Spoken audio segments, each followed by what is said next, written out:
I think when all is said and done, the only thing that really matters is being heard. Years of being enraged at my father, dropping everything. Can this go higher?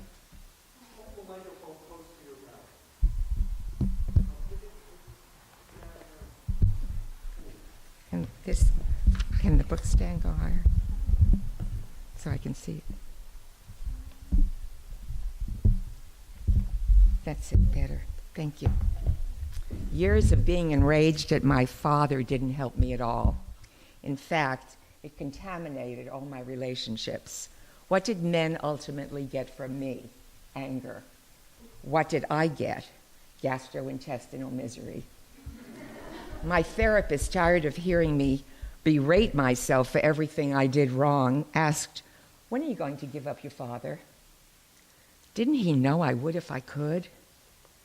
With sarcasm, I snapped at him, "Next Thursday at 4 o'clock, okay?" The following week, I sat out on the sofa in his office. "I pictured you dragging in your father's dead body," he said. We both laughed.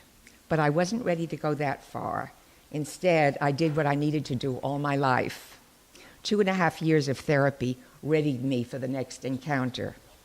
The dreaded long-distance calls to my father in Florida were infrequent and mostly out of guilt. This time he called me. "Marian, I have some CDs maturing, and I want to give you $10,000. Wow, I thought, perfect timing. I'd been dying to remodel my kitchen and get some more counter space, a decent stove with all the burners working, and replace those hideous old walnut cabinets. I didn't have the money for home improvements. "Okay, thanks, that's great," I said. This sounded good until he put the damper on it. "You should purchase treasury bonds with the money." I looked into it, and it's the best investment for you. "Gee, I was thinking of getting a new kitchen," I said, sinking into a chair. "What's wrong with your old one?" he said in that know-it-all tone. "Treasury bonds is the best thing to do with the money."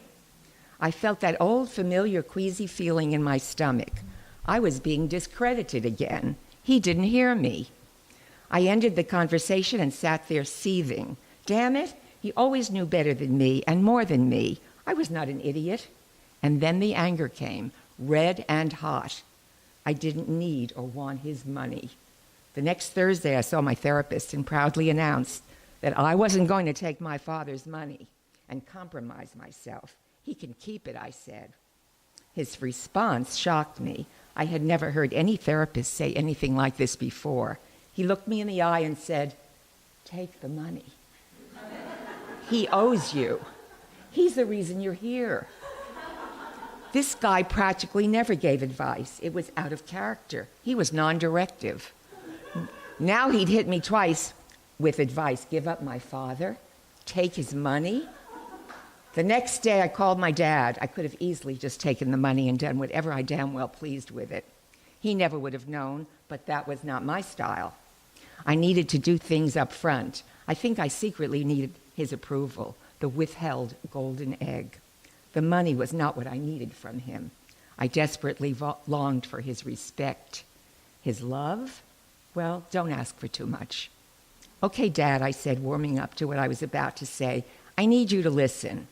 I was near the wall phone and had decided to do this standing up.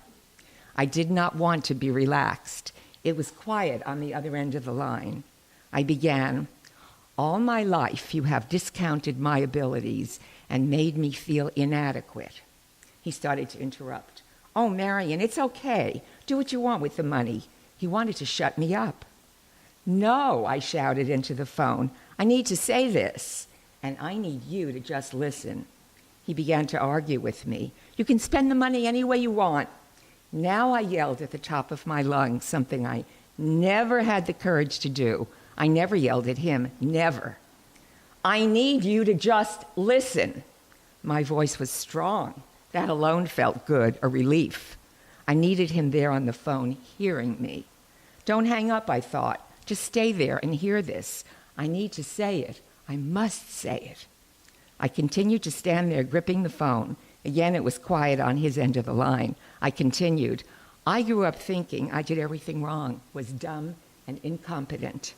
The way you treated me damaged my perception of myself. It ruined all my relationships with men. I took a breath. He tried once more to stop me, but I shouted right over him. I was not crying the way I usually did when I had to face my father. Strangely enough, I wasn't angry either. I was just, by God, going to say what I wanted to say for the first time in my life. I felt a surge of energy firing through my body and heard a voice that was not fearful coming out of me. It was forceful and direct. It was also passionate. Years of saving this up exploded as I told him the rest. I want you to know, I continued, that I have lived a courageous and competent life. I have achieved successes professionally, raised a child alone, managed everything on my own with no help from anyone. I have not asked you for anything, and I have handled money wisely and safely. I have never been irresponsible in my life. It felt so good to be saying this. It was the truth. I realized I was telling myself as well as my father. These were the things I didn't believe, and now here they were. I went right on, and most of all, I want you to know I am capable of handling money and making good decisions about spending and saving. I am worthy of respect. I am worth trusting. And when you suggest that you know better about how I should spend gift money, it's the same thing I've experienced my whole life. It says I'm incompetent. Now there was dead silence on the line. I was on a roll. I couldn't stop. So, Dad, if there's anything that I am, it's competent. And if this money is a gift, then I say thank you. But if it comes with a tag that says you're too dumb to know what to do with it, then I can't take it. I was finished. My breathing was even and calm. There was no sound except my breath. I hoped he was still on the phone and that I hadn't given him a stroke or heart attack. You still there, I said. His voice was small. I know I wasn't the perfect father. He had never denied being perfect before. This was huge. Was this the man I had been so frightened of? I did the best I could, he said. Now I felt empowered and forgiving.